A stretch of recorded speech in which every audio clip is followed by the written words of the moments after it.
Hello everyone, welcome to Chahal Academy. In this video, we are going to discuss different forms and types of government. इस video में हम लोग सबसे पहले ये देखेंगे कि डिफरेंट गवर्नमेंट के डिफरेंट फॉर्म्स कौन कौन से होते हैं, मतलब गवर्नमेंट किस तरह की होती है, रिप्रेजेंटेटिव फॉर्म ऑफ डेमोक्रेसी या गवर्नमेंट क्या होती है जो इंडिया में एग्जिस्ट करती है।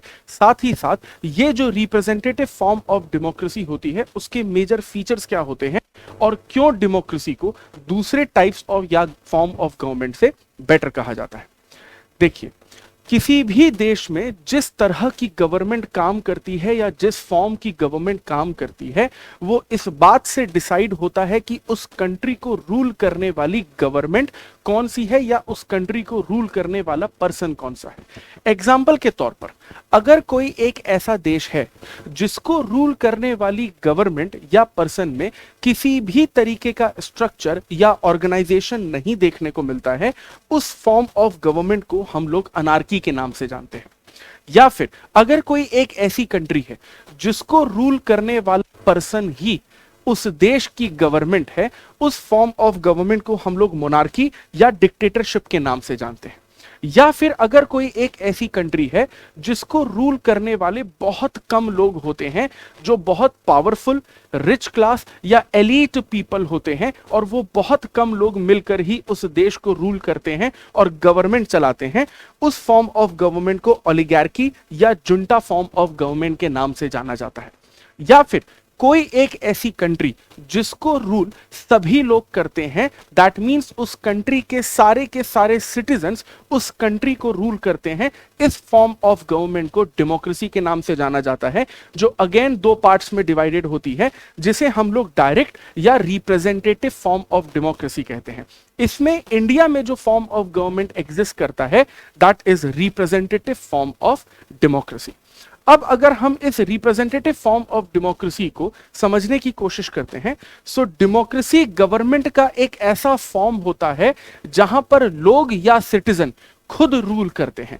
दैट मीन्स लोग खुद से अपनी गवर्नमेंट को इलेक्ट करते हैं और वही गवर्नमेंट उस देश को चलाती है, क्योंकि करोड़ों सिटीजन्स के लिए यह पॉसिबल नहीं हो पाता कि एक साथ एक जगह पर आकर वो कलेक्टिव डिसीजंस लें। इसीलिए उस देश के सिटीजन अपने अपने रिप्रेजेंटेटिव्स को लोकसभा, विधानसभा के नाम से इलेक्ट करती है और वो रिप्रेजेंटेटिव मिलकर एक डेमोक्रेटिक फॉर्म ऑफ गवर्नमेंट बनाते हैं जो उस देश के लिए और उस देश के सिटीजन्स के लिए कलेक्टिव डिसीजंस लेती है। If we talk about the features of representative democracy, so हम देखते हैं कि representative form of democracy में जो उस देश के citizens हैं वही गवर्नमेंट को इलेक्ट करते हैं जो उनके लिए मेजर डिसीजंस लेती है।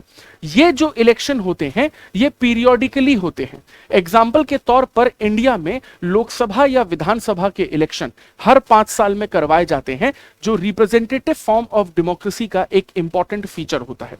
साथ ही साथ जो सिटीजन्स इस इलेक्शन में वोट देते हैं उन्हें वोट देने की एक इक्वल अपॉर्चुनिटी भी दी जाती है, जिसे हम लोग कहते हैं इलेक्टोरल सिस्टम। एग्जाम्पल के तौर पर इंडिया में 18 साल या 18 साल से ऊपर का हर सिटीजन हर तरीके के इंडिया के इलेक्शन में वोट दे सकता है।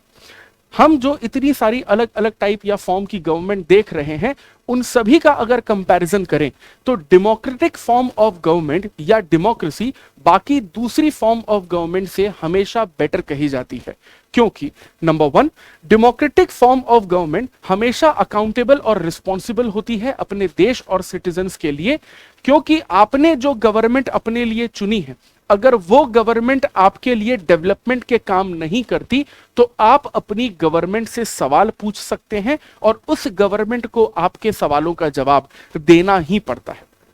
इसके अलावा डेमोक्रेटिक गवर्नमेंट जो होती है उसकी डिसीजन मेकिंग हमेशा बेटर या बेस्ट होती है, क्योंकि डेमोक्रेटिक फॉर्म ऑफ गवर्नमेंट में कोई एक पर्सन गवर्न को रूल नहीं करता, लेकिन सैकड़ों रिप्रेजेंटेटिव्स मिलकर उस गवर्नमेंट को रन करते हैं और सभी एक दूसरे की एडवाइस लेकर किसी कंक्लूजन पर पहुंचकर best of the best decision making करते हैं। साथ ही साथ जो रिप्रेजेंटेटिव फॉर्म ऑफ गवर्नमेंट या डेमोक्रेसी होती है, उसमें अगर किसी भी तरीके के डिस्प्यूट्स या कन्फ्लिक्ट हो जाते हैं, उनके सॉल्यूशन की प्रोसेस को सबसे ज्यादा बेटर माना जाता है। और अगर डेमोक्रेटिक फॉर्म ऑफ गवर्नमेंट में लोगों से किसी भी तरह की गलती हो जाती है तो उस मिस्टेक को करेक्ट करने का या सुधारने का मौका भी दिया जाता है। इसके अलावा डेमोक्रेसी अपने सिटीजन्स को गलती सुधारने का भी मौका देती है। एग्जाम्पल के तौर पर अगर हमने अपने लिए कोई गवर्नमेंट चुनी और उस गवर्नमेंट ने हमारे अकॉर्डिंग किसी भी तरीके के डेवलपमेंटल डिसीजंस नहीं लिए, तो आने वाले इलेक्शंस में हम अपने वोट किसी और पॉलिटिकल पार्टी या किसी इंडिपेंडेंट कैंडिडेट को देकर गवर्नमेंट बदल सकते हैं और अपने डेवलपमेंट के काम करवा सकते हैं। इस तरह से डेमोक्रेसी में की गई गलती ही हमें अपनी गलती को सुधारने का मौका भी देती है। इसी तरीके के इंपॉर्टेंट पॉलिटी के टॉपिक्स अगर आपको लगातार फॉलो करने हैं, जिसे आपको डिटेल में और सिंपल लैंग्वेज में पढ़ाया और समझाया जाएगा, जो आपकी यूपीएससी सिविल सर्विसेज एग्जामिनेशन की प्रिपरेशन को इजी बनाएगा। So please keep following Chahal academy. I will see you in the next video. Thank you very much.